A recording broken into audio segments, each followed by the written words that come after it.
Surrounded by enemies, Iran is made up of over 93 million people who live under an Islamic theocracy. But with the recent unwarranted attacks from the United States and Israel, it's important we learn how the government of Iran works and everything we can about their country. Powered by rainbows, let your colors soar. Learn, live proud with the Professor Pride Store. Get everything you need to protest Republican wars with I Did That stickers, pins, hats, books, and more at ProfessorPride.com. Iran is the second largest country in the Middle East with nearly $100 billion of foreign trade every year. But in order to understand Iran, we have to first look at what a theocracy government is and what their theocracy means to the people of Iran. A theocracy is a government led by religious leaders who make orders and rules in the name of their religion, basing laws on religious doctrine. In their case, Iran bases their government on the Islamic faith. As a man who was raised going to Catholic school and later turned away from the homophobic church, I knew nothing about Islam until I researched and found some striking similarities between Islam and Catholic faiths. For instance, those who believe in the Islamic faith believe in one God, who they call Allah. They believe in angels who are unseen, books that teach people about their religion, such as the Quran, prophets who were people here on earth and sent as messengers of Allah, a day of judgment that our souls will all face, and more. Just like Christianity, Islam believes there is no other God besides Allah and his messenger Muhammad.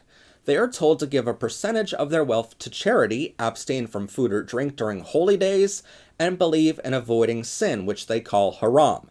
Unlike Christians, they perform 5 daily prayers and travel to Mecca, their religious capital, once in their life if capable. You might have heard of the Islamic faith from the news in the aftermath of some major event, but you should know the people who perform those attacks are the far extremist of the religion, and should not be representations of the whole faith.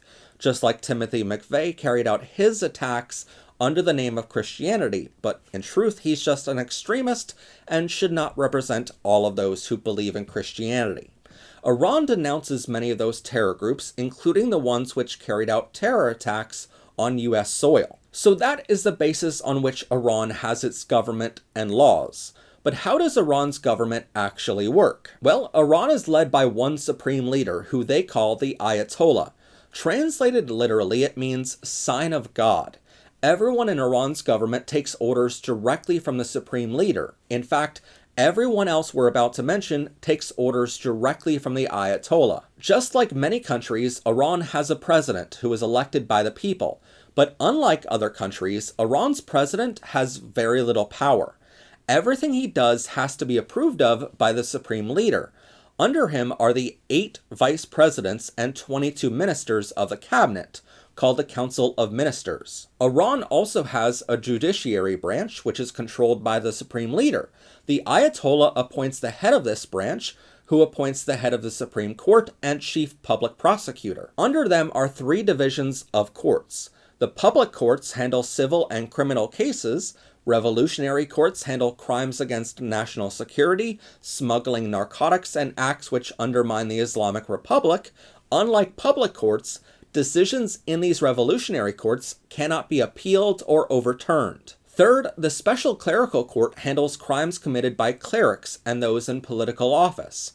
They answer solely to the supreme leader, and their decisions cannot be appealed or overturned. Just like many other countries, Iran also has a legislative branch called Parliament. It's made up of 290 members that are elected every 4 years. They write laws, work out treaties, and approve of the country's annual budget. But here is where their government differs from many others on Earth. Iran also has a Guardian Council, made up of 12 members. 6 of them are appointed directly by the supreme leader. The other half are recommended by the judiciary, which again is appointed by the supreme leader. And this Guardian Council has a lot of responsibilities. They go over every law passed by Parliament to see if it aligns with the Islamic law. On several occasions, 40% of the laws Parliament passes are vetoed by the Guardian Council and sent back for revision before being passed. They examine political candidates for the presidency and the 290 members of Parliament to see if they are acceptable to the supreme leader before running for office. Famously, in 1997, only 4 out of the 230 candidates who were running for president that year were deemed fit to run for office and made it onto the ballot. Iran also has an assembly of experts who are made up of 86 members that meet for 1 week every year to determine who can run for office as a member of their own assembly.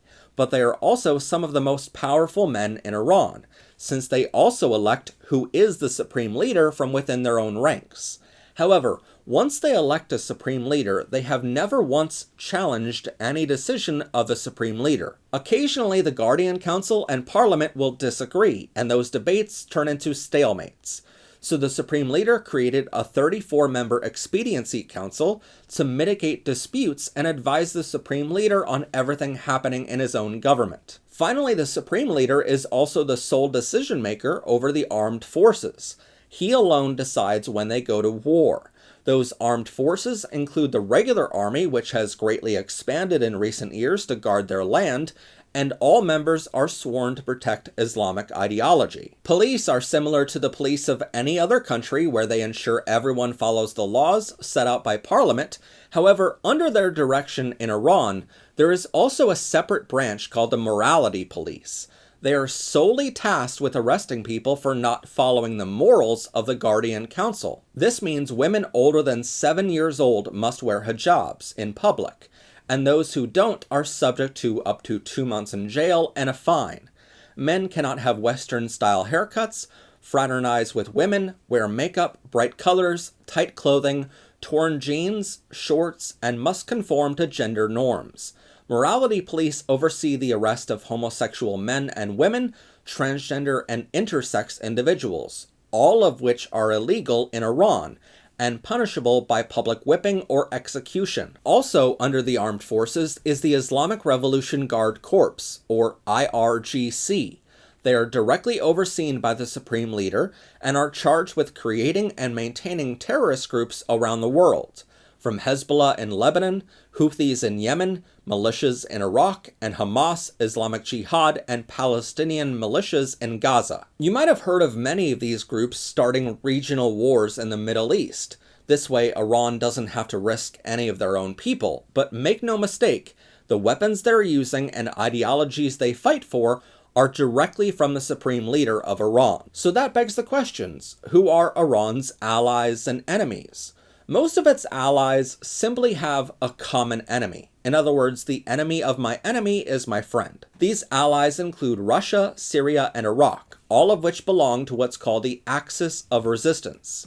Their main goal is to take out Israel, the United States, and Saudi Arabia. With wars going on for literally thousands of years, a big concern is the healthcare of their citizens. Private hospitals are available to the rich. Public hospitals are available to everyone else for free, however, with very little doctors, nurses, and medical supplies. And with the supreme leader deciding who gets help and who doesn't, many say their healthcare is inadequate. Although Donald Trump thinks Iran is a very flat country, most of Iran is covered in mountain ranges. The highest point is over 18,400 feet or 5,600 meters high. In fact, mountains surround the country, forcing many citizens to live in cities in the middle. Their 93 million citizens mostly live in government housing without central heat, and especially harsh conditions for the poor. Education is mandatory for all kids between 6 and 11 years old. 1/5 of the men and 1/3 of the women are illiterate, thanks to schools mostly focusing on teaching guidance to follow the Islamic faith instead of other subjects. Many in the country are proud of their hand-woven carpet industry with special designs. The architecture, miniature painting, folk and Persian classical music, literature, cinema, daily newspapers, and sports, including wrestling, horse racing, and bodybuilding. In fact, depending on where you go in their country, it's actually quite beautiful. While there are daily newspapers, news stations, and radio news coverage, the supreme leader and his Islamic Revolutionary Guard oversee all of their coverage. So there is no such thing as a free press in Iran. 80% of Iran's export revenue comes from petroleum and crude oil. 91% of that oil goes directly to China, with the remaining 9% going to Turkey, Pakistan, India, and the United Arab Emirates. Other exports include iron ore, steel, aluminum, saffron, pistachios, fruits, and hand-woven carpets. Iran has a strong need for imports, though, from mechanical supplies, electrical equipment, corn, rice, soybeans, and medicine. While you might think Iran's major power stems from their oil fields, Iran's power is mostly based purely on its location. 30% of the world's oil supply travels through a narrow, 24-mile wide body of water called the Strait of Hormuz. It connects the world to 9 major shipping ports in the Persian Gulf that would otherwise be shut down, costing billions of dollars every day in economies around the world. Anytime Iran is attacked or they feel the price of oil is too low, the supreme leader litters this area with underwater mines and lines the coast with artillery to sink any passing ship, commercial or passenger ship included. Because Iran controls both sides of this tiny stretch of water, it controls the price of oil on a global scale, which has far-reaching impacts on the economy in every country. But the one fear many have, far beyond the price of oil, is Iran building their first nuclear weapon.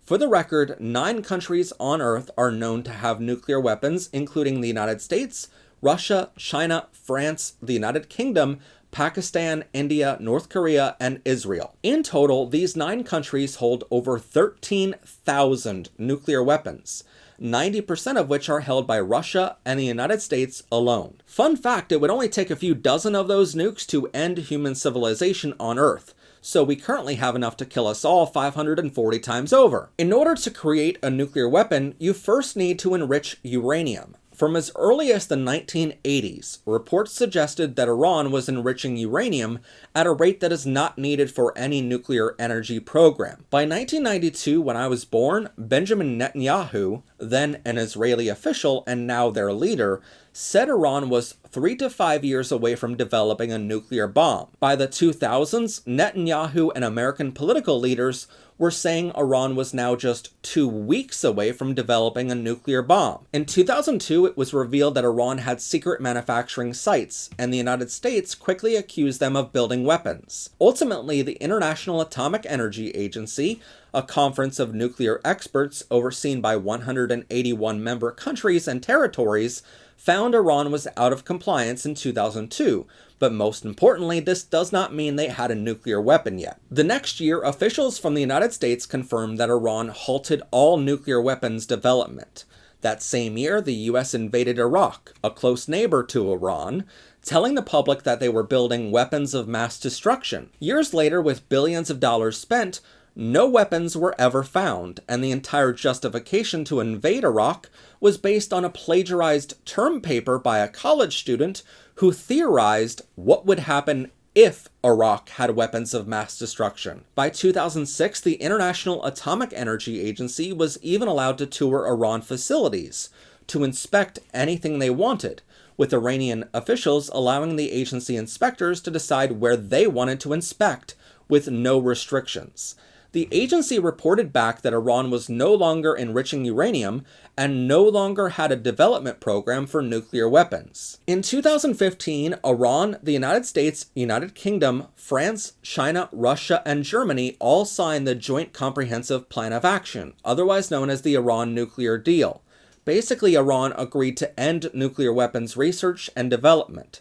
They allowed inspectors from the International Atomic Energy Agency to inspect anything they wanted at any time, and in return, all of these other countries felt a sense of relief. But since the United States acts as the police of the world in almost any deal we sign, or any deal we don't sign apparently, the US was a major oversight to that deal. And in 2018, Donald Trump withdrew the United States from the Iran nuclear deal, simply because the original deal in 2015 was signed by President Obama, a man he hated for purely racist reasons.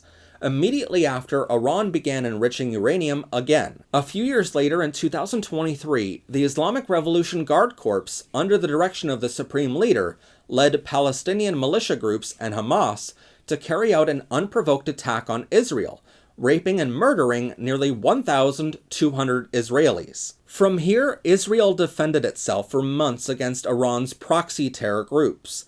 It should be noted that these terror groups hid their military bases under hospitals and schools. They dressed these military personnel up as civilians, so even in their death, they could be used in propaganda against Israel and the US government. During this time, the Israeli Prime Minister Netanyahu kept saying Iran was 2 weeks away from having a nuclear bomb, but they've been 2 weeks away now for 34 years. This led to the discovery of what the US military called underground bunkers in Iran that they claimed were enriching uranium for nuclear weapons. And these bunkers were so deep that Israeli bombs couldn't reach them, so they called in B-2 bombers from the United States, dropping 30,000-pound bombs designed to destroy heavily fortified underground facilities called bunker busters. And yet again, that was the end of Iran's nuclear program until February 2026, when Donald Trump heard Iran was just 2 weeks away from having a nuclear bomb again. And you'll never guess who told him that. Critically to what would happen next, on February 27th, 2026, someone in the Trump administration leaked a proposed executive order titled Establishing Security, Integrity, and Transparency for United States Elections with Protections Against Foreign Interference. We would like to note that Russia and China have interfered with our elections before to help Trump get votes in 2016, 2020, and 2024. This executive order would virtually give all power over elections to Donald Trump alone. It would mandate federal armed guards to oversee all voting booths in the hope of intimidating Democrats from going to their polling place. But in order to enact this order, the draft reveals that there needs to be some foreign threat against the United States. In other words, Trump would need a problem to enact his final solution. Just 1 day after this draft order was leaked, Trump ordered the US military to attack Iran and murder their supreme leader, immediately after Iran launched missiles at Israel, UAE, Qatar, Kuwait, Bahrain, Jordan, and Saudi Arabia. Critically, all of those countries had protection on their oil supplies from the United States, and Iran wanted to show all of them how America cannot be trusted to protect them anymore. And it worked. Just 3 days into the war, the US military announced that they were running out of weapons to attack Iran with, because Trump failed to tell military supply chain directors that they were planning to invade a heavily fortified country. So the military never stockpiled weapons in advance, which is quite the embarrassment for a military that is supposed to have over $1 trillion budget. And it begs the question, what happened if we were attacked instead of us going to war? Did we still have such depleted stockpiles of weapons? 5 days later, Donald Trump sent an E-6B Mercury plane to the Middle East. Nicknamed the Doomsday Plane, this modified Boeing 707-320 is designed to survive a nuclear war and connect nuclear missiles in the region back to National Command, or NATCOM, in Washington, D.C. Some claim this is just a precautionary measure. Others are saying it is just a threat to Iran that we're getting ready to send nuclear bombs, but others fear much worse. Considering Trump's declining physical health, he might not care what happens next.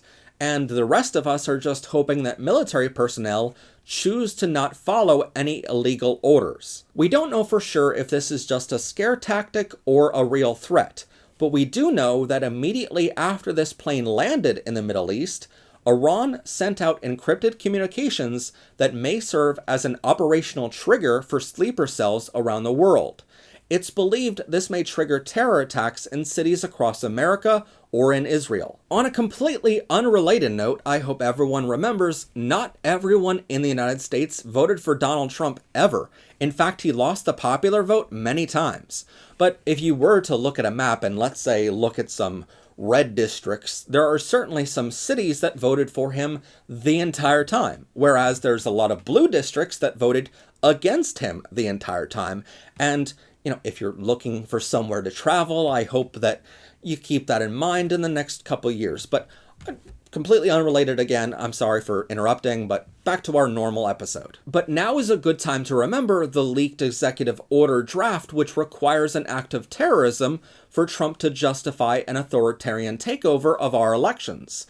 and suddenly it becomes clear why we attacked Iran in the first place. Sure, it tried to distract us from the Epstein files, where there's evidence Donald Trump raped underage children, sold them as slaves, and even worked with Epstein to hold pizza party nights where they would hunt down children as a sport on Epstein Island. But more importantly, Trump needed a country to attack the United States so that he can sign this executive order before the midterm elections in November 2026. It's widely speculated that Democrats will win control of the House and Senate in enough numbers to impeach him from office. So Trump currently needs a war to stay in power, and he just started a war in the Middle East. No matter the reasoning behind the attack, this does bring up three major questions. Who will take over in Iran now that the supreme leader is dead? Will their new supreme leader be better or worse than their former Ayatollah?